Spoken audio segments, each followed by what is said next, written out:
सो अब हम स्टार्ट करें हमारा फाइनेंशियल चैप्टर का फर्स्ट चैप्टर फाइनेंशियल स्टेटमेंट का। ठीक है, ये 1 to 10 क्वेश्चन अभी के लिए मैं सिर्फ 1 to 5 क्वेश्चन सॉल्व करवा रही हूँ। ठीक है, बहुत लोगों को समझ नहीं आया है तो मैं ये समझा रही हूँ। पहली बात तो मैं आपको ये बता दूँ कि मैंने फर्स्ट वीडियो में आप लोगों को trading account, PNL account, profit and loss account, balance sheet के फॉर्मेट, ट्रायल बैलेंस के फॉर्मेट, सबके फॉर्मेट मैंने बता दिए थे। मैंने नोट्स भी प्रोवाइड कर दी थी। फिर भी एक बार और मैं आप लोगों को शॉर्ट्स में जाकर नोट्स फॉर्मेट बता दूंगी, फॉर्मेट अपलोड कर दूंगी।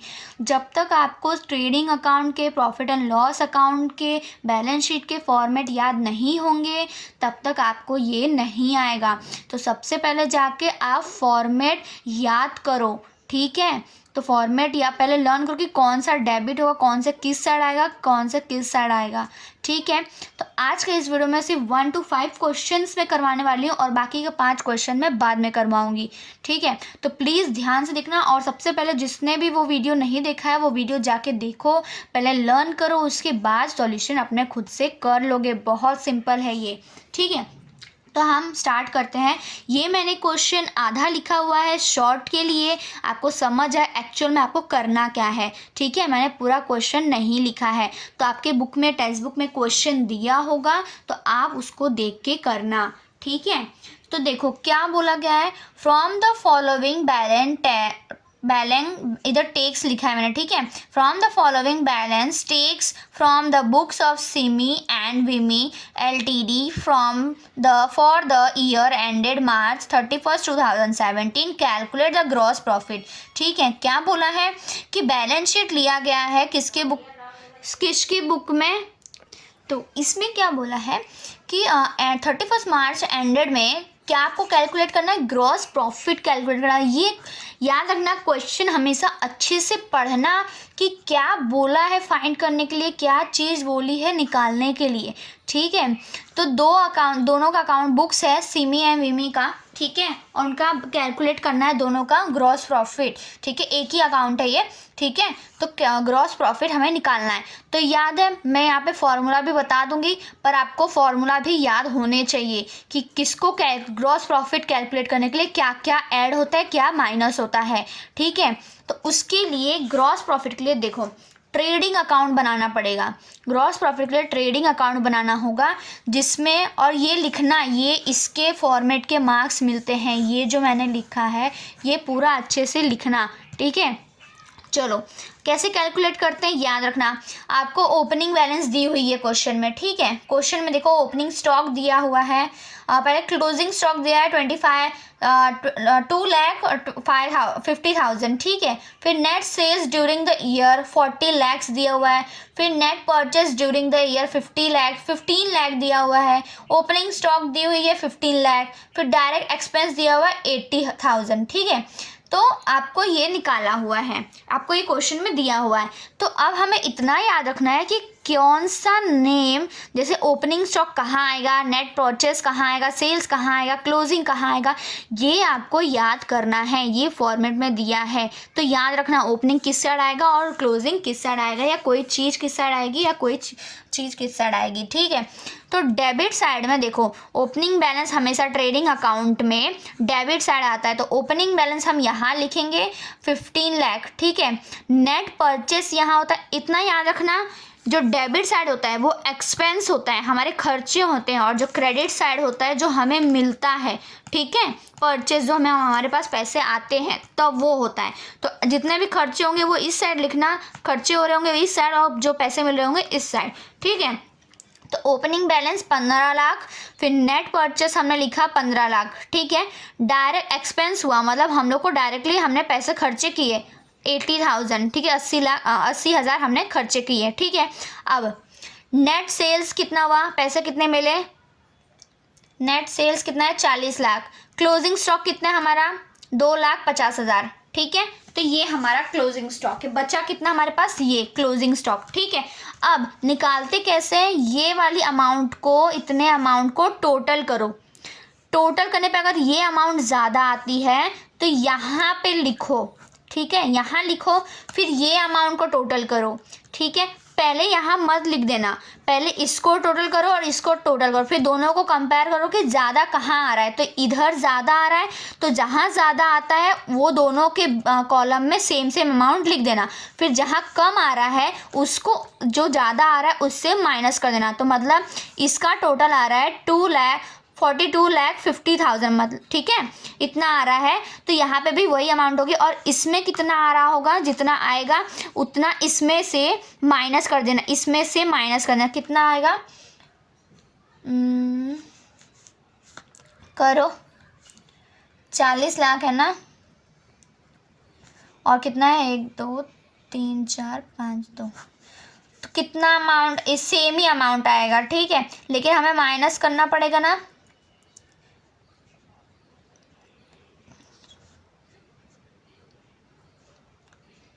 तो हम अगर इसमें से माइनस करेंगे तो हमारा आएगा ग्रॉस प्रॉफिट, कितना आएगा, इतना।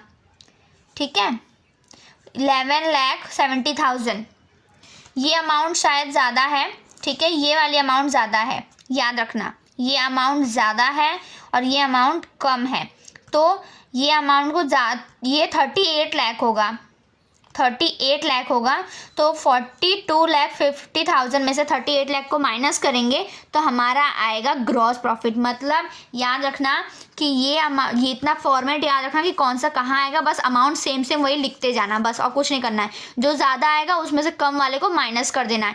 तो हमारा अगर यहाँ ज़्यादा आता है तो यहाँ प्रॉफिट होगा, यहाँ ज़्यादा आता है, यहाँ ज़्यादा आता है तो ये हमारा लॉस होगा। ठीक है, तो हमें ग्रॉस प्रॉफिट हमारा क्या निकालना था, ग्रॉस प्रॉफिट निकालना था। तो ग्रॉस प्रॉफिट क्या आया, 11,70,000। ठीक है, आया, तो ये हमारा ग्रॉस प्रॉफिट। तो याद रखना ग्रॉस प्रॉफिट कैसे निकालना है, ट्रेडिंग अकाउंट बनाना है, और ये याद रखना कौन सा क्या आएगा। ठीक है, ये याद कर लेना। तो ऐसे इसको सॉल्व करना है। हम सेकेंड क्वेश्चन देखते हैं, क्या बोला गया है। From the following balance sheet extract from the book of MS मतलब Mrs Ahuja and Nanda calculate the amount of.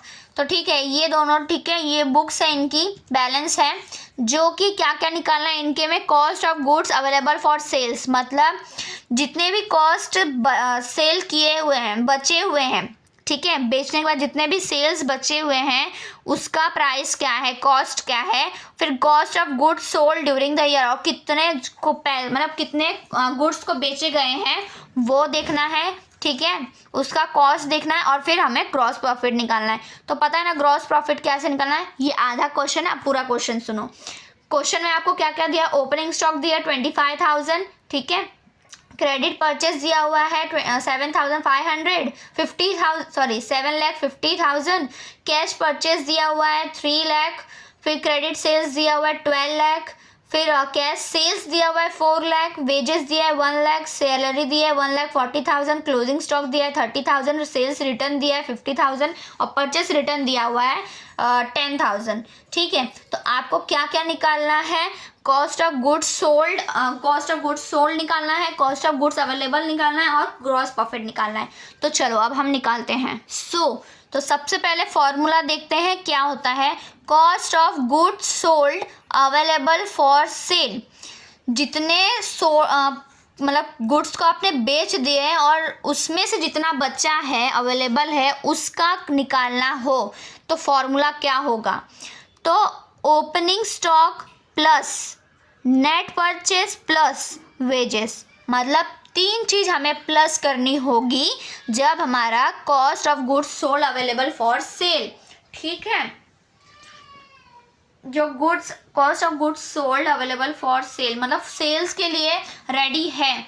ठीक है, जो भी गुड्स है वो रेडी है सेल्स के लिए। तो क्या करना है, ओपनिंग स्टॉक दिया है 25,000, फिर नेट परचेज दिया है 10,40,000, फिर 1 लाख वेजेस दिया हुआ है आपके। ठीक है, ये तीनों को प्लस करके फिर आपको जो आंसर आएगा वो आपका cost of goods sold available for sale. ठीक है, जो भी गुड्स रेडी हो गए हैं, अवेलेबल हो गए हैं सेल्स के लिए, वो है आपका, ये टोटल कॉस्ट है।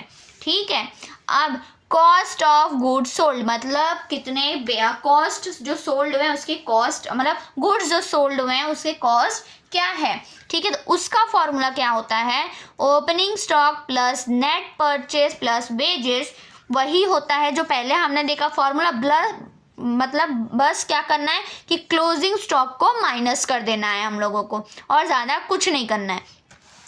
इसका फॉर्मूला क्या है, ओपनिंग, नेट परचेज और वेजेस को प्लस कर देना है। ठीक है, ये जो है ये याद कर लेना, ठीक है, लाइन कि किसका फॉर्मूला क्या है।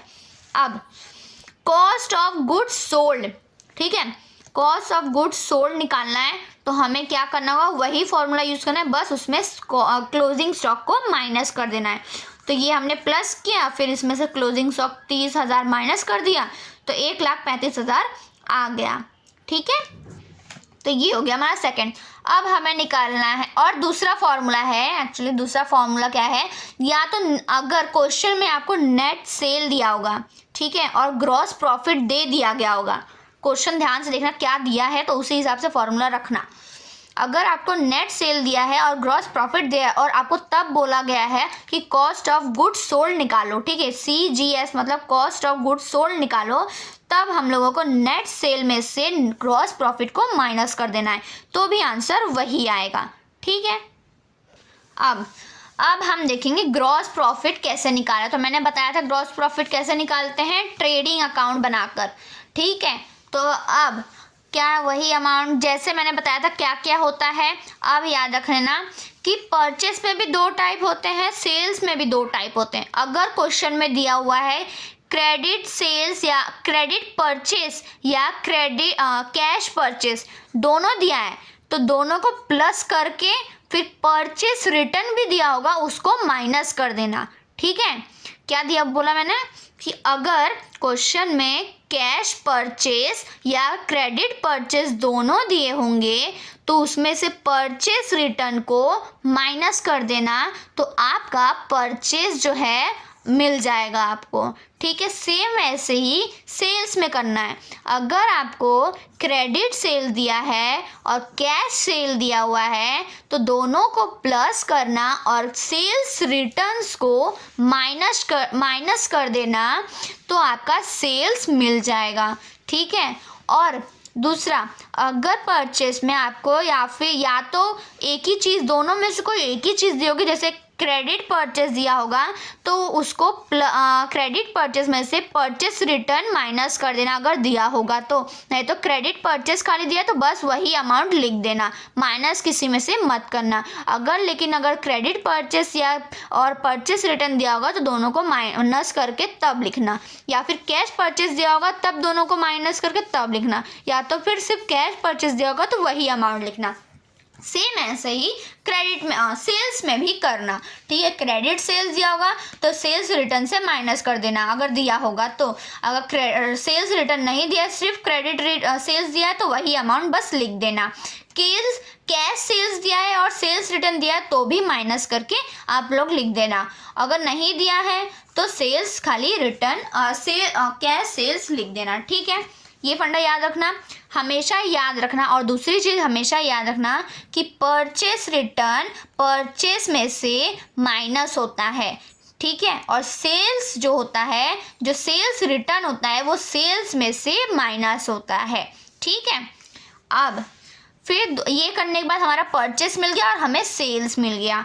अब हमारे पास वेजेस हैं। वेजेस हमारे एक्सपेंस होते हैं, मतलब हमें को वेजेस देना पड़ता है वर्कर्स को। ठीक है, पैसे देने होते हैं तो हमारा 1 लाख इधर चला जाएगा। अब क्लोजिंग स्टॉक मतलब अब सब कुछ होने के बाद हमारे पास टोटल बच रहा है 30,000 खाली बच रहा है, तो हमारे पास क्लोजिंग स्टॉक हमारा 30,000 हो जाएगा। अब ये सबको प्लस करो। ठीक है, ये सबको प्लस करो, ये सबको प्लस करो, कौन सा ज़्यादा आ रहा है तो ये ज़्यादा आएगा तो इधर लिख के हम लोग को ग्रॉस प्रॉफिट निकालना होगा। ज़्यादा में से कम को माइनस करके फिर जो हमारा ये अमाउंट आएगा, पहले तो ज़्यादा जिसका आएगा वो अमाउंट लिख दो। ठीक है, जिस साइड का ज़्यादा आएगा वो अमाउंट दोनों साइड लिख दो, सिंपल सी बात है। लेकिन आपको ये ध्यान रखना है अगर इस साइड तो अब थर्ड क्वेश्चन पढ़ते हैं। क्या बोला गया है? Calculate the amount of gross profit and operating profit. मतलब क्या करना है, हम लोगों को ग्रॉस प्रॉफिट निकालना है, ऑपरेटिंग प्रॉफिट निकालना है। मैंने सब कुछ एक्सप्लेन किया है मेरे वीडियोस में, पहले जाके आप उसको देखना, तभी आपको समझ आएगा कि ऑपरेटिंग प्रॉफिट क्या होता है, ग्रॉस प्रॉफिट क्या होता है, सब मैंने एक्सप्लेन किया है। तो प्लीज़ पहले वीडियो में जाके प्लीज़ ज़रूर देखना। On the basis of following balance sheet extract from the books of the Raju and the Sons from year ended 31st March 2017। ठीक है, तो अब ये आधा क्वेश्चन है। अब मैं नीचे का पढ़ती हूँ। ठीक है, ओपनिंग स्टॉक क्या बोला गया है? 50,000। नेट सेल्स दिया है 11 लाख। नेट परचेज दिया है 6 लाख। डायरेक्ट एक्सपेंस दिया है 60,000। एडमिनिस्ट्रेशन एक्सपेंस दिया है 45,000। सेलिंग एंड डिस्ट्रीब्यूशन एक्सपेंस दिया है 65,000। Loss due to the fire दिया है 20,000 एंड क्लोजिंग स्टॉक दिया हुआ है आपको। ठीक है, तो अब हम क्वेश्चन देखते हैं, आंसर देखते हैं कि कैसे निकालना है। ठीक है, तो अब पहले फॉर्मूला देखो क्या है, फॉर्मूला याद कर लेना, वरना नहीं हो पाओगे, नहीं कर पाओगे कैसे क्या निकालना है। अगर आपको बोला गया होगा कि ऑपरेटिंग प्रॉफिट निकालो और ग्रॉस प्रॉफिट मैंने बता दिया कि कैसे निकालना है, ट्रेडिंग अकाउंट बना के निकालना है। ठीक है, अगर ऑपरेटिंग प्रॉफिट अब देखो कैसे निकालना है। तो ऑपरेटिंग प्रॉफिट निकालने का फॉर्मूला है कि जो सेल्स दिया है, ठीक है, जो सेल्स दिया है, नेट सेल्स अभी क्वेश्चन में दिया था, याद है, सेल्स दिया होगा, उसको क्या करना है, पहले तो ये देखो ये सारे से माइनस करना है। ठीक है, कैसे करना, देखो ओपनिंग बैलेंस दी होगी। ठीक है, ओपनिंग स्टॉक दिया होगा, opening stock, net purchase, administration expense, selling and distribution expense plus closing stock, ये सबको पहले प्लस करो। ठीक है, ये बैलेंस ओपी मतलब ओपनिंग स्टॉक दिया हुआ है, ये सबको प्लस करो, फिर जो सेल्स दिया हुआ है उससे माइनस कर दो। ठीक है, जो सेल्स है उसको ये सबसे माइनस कर दो। पहले ये वाले पार्ट को प्लस कर लो, जितना अमाउंट आएगा उसको सेल्स से माइनस कर दो। ठीक है, तो हम देखेंगे अब इसका सॉल्यूशन कैसे किया। तो ये फॉर्मूला याद रखना, ओपनिंग, नेट परचेज, एडमिनिस्ट्रेशन, मतलब जितने भी एक्सपेंस है उसको प्लस करो और लास्ट में क्लोजिंग स्टॉक को भी प्लस करो और सेल्स जितना हुआ है उसको माइनस कर दो। ठीक है, अब इसका सॉल्यूशन देखो सेल्स कितना है, 11 लाख। टोटल नेट सेल दिया हुआ है 11 लाख का दिया हुआ है। ओपनिंग स्टॉक दिया है 50,000। नेट परचेज दिया हुआ है 6 लाख। फिर हमारा दिया हुआ है क्या दिया हुआ था, एक्सपेंस दिया हुआ है, एडमिनिस्ट्रेशन एक्सपेंस, फिर डिस्ट्रीब्यूशन एक्सपेंस, फिर हमारा और क्या दिया हुआ है, एक्सपेंस दिया हुआ है बस, हाँ, और हमारा जितने भी एक्सपेंस है वो है। फिर दिया हुआ है हमारा ये और क्लोजिंग स्टॉक दिया हुआ है, ये सबको प्लस करना है। ठीक है, प्लस करो, तो जितना प्लस करने पे आएगा, जो भी प्लस करो, ये प्लस करो, उसके बाद में जो आंसर आएगा उसको 11 लाख से माइनस कर दो, तो तुम्हारा 3,50,000 आ जाएगा। ठीक है, तो ये तुम्हारा खत्म हुआ। अब ये ओपी मतलब ऑपरेटिंग कॉस्ट हमारा मिल गया। अब ट्रेडिंग ग्रॉस प्रॉफिट निकालना है, मैंने जैसे हमेशा बताया है, ट्रेडिंग बनाना है तो मतलब ट्रेडिंग अकाउंट बनाना है तो ओपनिंग स्टॉक लिखा हुआ है 50,000, नेट परचेस दिया हुआ है। सिर्फ नाम याद रखना कि कौन सा किस में जाएगा, किस साइड जाएगा, किस साइड। मैंने हमेशा बताया है जो हमारा एक्सपेंस होगा, जो खर्चे होंगे वो इस साइड आएगा और जितना भी हमारे पास पैसे आएंगे वो इस साइड आएगा। ठीक है, मतलब डेबिट्स जो कम बाहर जाता है, पैसा हमारे से जाता है हमारे पास से, और जो क्रेडिट मतलब जो हमारे पास पैसा आता है। ठीक है, तो ओपनिंग जो होता है ये नेट परचेस, ये मैंने जितना भी बताया सारे एक्सपेंसेस, ये डायरेक्ट एक्सपेंस हम लिखेंगे सिर्फ। ठीक है, डायरेक्ट एक्सपेंस लिखेंगे और कोई नहीं। अब ये मैंने दिया हुआ है, बस वही जो ज़्यादा होगा उसको दोनों अमाउंट पहले लिख दो, फिर जो कम होगा उसे माइनस करके हमारा ग्रॉस प्रॉफिट आ जाएगा। मतलब ये वाला पार्ट ज़्यादा है तो ये अमाउंट ज़्यादा लिखो, फिर ये वाला इधर इसका इनमें से इसको माइनस कर दो तो हमारा आ जाएगा 4,60,000 हमारा ग्रॉस प्रॉफिट। ठीक है, तो आया समझ, ये ऐसे सॉल्व करते हैं। अब हमारा नेक्स्ट क्वेश्चन, फोर्थ क्वेश्चन देखते हैं क्या बोला गया है। Operating profit earn by Arora and Sachdev, ठीक है, इन 2016 और 17 was rupees 17 lakh. It non-profit income whereas 15 lakh, 1,50,000 and non-operating expense were 3,75,000. Calculate the amount of net profit earned by the firm. मतलब अब क्या फाइंड करना है हम लोगों को, नेट प्रॉफिट। तो नेट प्रॉफिट निकालने का फॉर्मूला क्या है, नेट प्रॉफिट को हम कैसे निकालेंगे, देखो ऑपरेटिंग प्रॉफिट जो दिया हुआ है, ऑपरेटिंग प्रॉफिट कितना दिया हुआ है, वो 1,70,000 लिया हुआ है, ठीक है। फिर क्या करना है, प्लस करना है नॉन ऑपरेटिंग को इनकम को प्लस करना। नॉन ऑपरेटिंग इनकम कितना, 1,50,000, ठीक है। अब फिर क्या प्लस करना है हम लोगों को, नहीं अब प्लस नहीं करना, अब माइनस करना है किसको, नॉन ऑपरेटिंग एक्सपेंस को माइनस करना है। प्रॉफिट मतलब हमें पैसे मिल रहे हैं, हमारे प्रॉफिट हो रहा है, नॉन प्रॉफिट इनकम हमें मिल रहा है, इनकम मतलब प्लस हमारा एक्सपेंस, याद है माइनस करते हैं हम एक्सपेंस को, तो हमारा खर्चे को माइनस करेंगे तो हमारे पास 17 लाख और 1,50,000 ये दोनों को प्लस करेंगे। फिर बाद में जो भी हमारा ऑपरेटिंग एक्सपेंस है जो 3,75,000 है उसको हम माइनस करेंगे, तो हमारा नेट प्रॉफिट आ जाएगा 14,75,000। तो ऐसे हम लोग फाइंड करते हैं। तो फॉर्मूला याद कर लो, ऑपरेटिंग प्रॉफिट जितना होगा, हमें जितना पैसा हमें इनकम हमें रिसीव होगा, पैसा जितना मिलेगा हमको, उसको जितना भी हमारे खर्चे हैं उससे माइनस कर देना, तो आपका नेट प्रॉफिट आपको मिल जाएगा, ठीक है। अब मैं आपको एक बात बता दूं कि मेरा ये क्या बोलते हैं इसको, फिफ्थ वाला क्वेश्चन मुझे समझ नहीं आया है कि उसमें एक्चुअल में क्या करना है, तो वो मुझे नहीं, तो वो क्वेश्चन मैं बाद में करवाऊंगी या फिर मैं आपको शॉर्ट्स पे मैं आपको अपलोड कर दूंगी, ठीक है। अभी फ़िलहाल हम 6 स्टार्ट करते हैं। तो 6 में क्या बोला गया, prepare trading account, P&L account, balance sheet on the 31 मार्च 2017 हमें बनाना है। अब पूरा क्वेश्चन क्या है, क्या बोला गया है कि क्या क्या दिया है इसके अंदर अमाउंट में, देखो अकाउंट टाइटल दिया, अकाउंट टाइटल, ठीक है। मशीनरी दिया है, सैंड्री डेटर्स दिया है, ड्राइंग दिया है, परचेस दिया है, वेजेस दिया है, सैंड्री एक्सपेंस दिया है, रेंट टैक्सेस दिया है, वेजेस इनवर्ड दिया है, bank opening stock, capital, bill payable, sundry creditor and sales, ये दिया हुआ है आपको और ये अमाउंट है उसकी।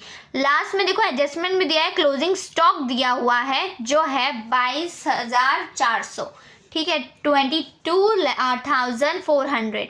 तो हमें क्या बनाना है, ट्रेडिंग अकाउंट बनाना है, P&L अकाउंट बनाना है और बैलेंस शीट बनाना है। तो पहले जल्दी से जाके फॉर्मेट देखो कि क्या क्या किस में आएगा और उस हिसाब से आप लिखते जाओ फॉर्मेट के हिसाब से, ठीक है। तो देखो पहले हम बनाएंगे, और एक बात देखो, हम लोगों को ये ट्रेडिंग अकाउंट से हम लोगों को ग्रॉस प्रॉफिट मिलता है, ये बात याद रखना, ट्रेडिंग अकाउंट से हम लोगों को ग्रॉस प्रॉफिट मिलता है, P&L अकाउंट से हम लोगों को नेट प्रॉफिट मिलता है, और जो ग्रॉस प्रॉफिट होता है ना वो P&L अकाउंट में ट्रांसफ़र होता है क्रेडिट साइड में, क्योंकि हमें प्रॉफिट हुआ ना तो क्रेडिट साइड में हमें दिखाना पड़ेगा P&L के अकाउंट में। अगर हमें ग्रॉस लॉस होता है तो हमें उसको डेबिट साइड में, वो हमारा एक्सपेंस हो जाएगा, तो ये हम लोगों को डेबिट साइड में दिखाना होगा, ठीक है। तो याद रखना, ट्रेडिंग अकाउंट से ग्रॉस प्रॉफिट मिलता है, P&L अकाउंट से हम लोग को नेट प्रॉफिट मिलता है, और दोनों से हम लोगों को बैलेंस शीट क्रिएट होता है, ठीक है, बैलेंस शीट क्रिएट करना होता है, ठीक है। तो अब हम स्टार्ट करते हैं हमारा क्वेश्चन मैंने पढ़ दिया, अब हम आंसर स्टार्ट करते हैं, ठीक है। अब देखो क्या बोला गया है, ट्रेडिंग अकाउंट बनाते हैं, ट्रेडिंग अकाउंट पहले बनाते हैं, ठीक है। ट्रेडिंग अकाउंट बोला गया है तो ट्रेडिंग अकाउंट बनाते हैं, क्या क्या है, ओपनिंग स्टॉक दिया हुआ है, ओपनिंग बैलेंस दी हुई है, ठीक है, ओपनिंग स्टॉक दिया हुआ है, ठीक है, 6,000। परचेस में जैसे जैसे मैंने बताया वैसे वैसे लिखना, परचेस, वेजेस, कैरेड इनवर्ड मतलब होता है परचेस इनवर्ड, ठीक है, याद रखना। कैरेज इनवर्ड का मतलब होता है परचेस इनवर्ड। मैंने सब कुछ एक्सप्लेन किया है, आप देख लेना वीडियो। फिर सेल्स और क्लोजिंग स्टॉक, बस इतना ही लिखना और फॉर्मेट याद रख लेना क्या है, ठीक है। तो अब हमने लिख दिया, सारे अमाउंट पुटअप कर दिए, कौन सा कहाँ आएगा ये भी लिख दिया। अब सारे टोटल करो, कौन सा ज़्यादा आ रहा है उसके हिसाब से, ये ज़्यादा आ रहा है तो हम लोग को जो कम आ रहा है उसमें से माइनस करके तो हमारा क्या निकलेगा, ग्रॉस प्रॉफिट, ठीक है। अब P&L देखो, हमारा ग्रॉस प्रॉफिट तो निकल गया, कहाँ मैंने अभी बताया कि ग्रॉस प्रॉफिट हम लोग का कहाँ ट्रांसफर होता है, इस साइड। अमाउंट प्रॉफिट में आएगी तो क्रेडिट साइड जाएगा, अमाउंट अगर लॉस में आएगी तो यहाँ डेबिट साइड जाएगा, याद रखना, ठीक है।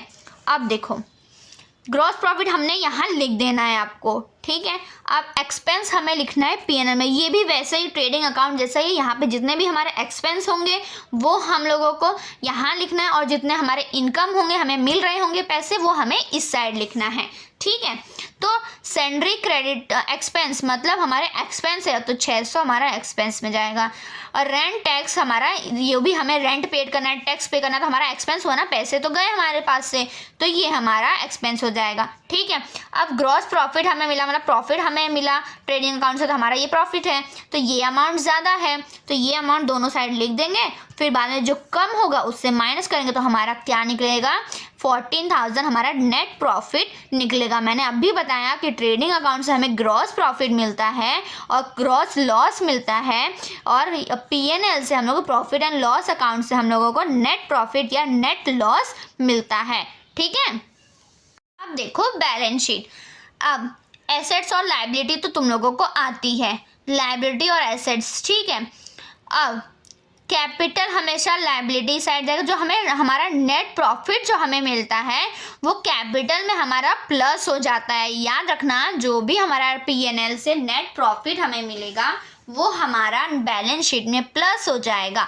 तो जो अमाउंट यहाँ आएगी ये लिखा, उसके बाद में अगर हम लोगों को ड्राइंग दिया होगा, ड्राइंग मतलब हमारा एक टाइप का एक्सपेंस होता है, जो ड्राइंग मतलब हम जो निकालते हैं, विड्रॉ करते हैं पैसे, वो होता है, मैंने सब बताया है, एक एक सब कुछ पॉइंट बताया है आप लोगों को। तो हम लोग इस अगर ड्राइंग दिया होगा तो हम लोगों को इसमें से माइनस करना होगा ड्राइंग को, तब जाके हमारा आंसर यहाँ लिखना होगा। पहले कॉलम के अंदर सॉल्व करना, उसके बाद बाहर अमाउंट लिखना, ठीक है।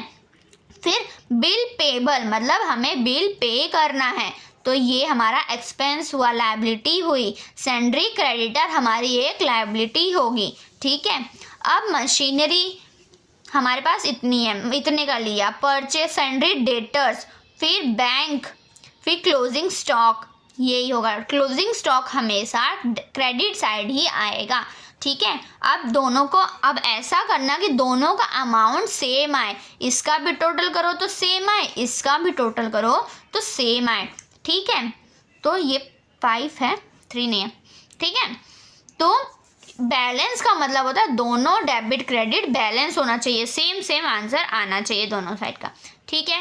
तो आप लोगों का 5 क्वेश्चन मैंने कंप्लीट करवा दिया है। नहीं समझ आया है तो इसके रिलेटेड पहले, सबसे पहले जब तक आपको फॉर्मेट समझ नहीं आएगा, याद नहीं होगा, आपको ये नहीं आएगा, ठीक है। तो अच्छे से याद करो, मैं फॉर्मेट फिर से एक बार शॉर्ट वीडियो में अपलोड कर दूंगी, तो एक बार फॉर्मेट जाके देख लेना, ठीक है। तो 1 to 5 क्वेश्चन मैंने कंप्लीट कर दिया है, अब 5 क्वेश्चन और बाकी रह गए हैं। तो आज का सेशन यहीं ख़त्म करते हैं अकाउंट्स का। मिलते हैं नेक्स्ट वीडियो में, जो बाकी के 5 क्वेश्चन हम कंप्लीट करने वाले हैं, ठीक है। चलो तब तक के लिए प्लीज़, वीडियो अच्छी लगी हो तो प्लीज़ लाइक करना, सब्सक्राइब करना और मेरी वीडियो को शेयर करना और बेल आइकन को क्लिक कर देना, ताकि मेरे वीडियोस जब भी अपलोड हो तो आपके पास पहुंच जाए, नोटिफिकेशन आ जाए और आप उसको एक बार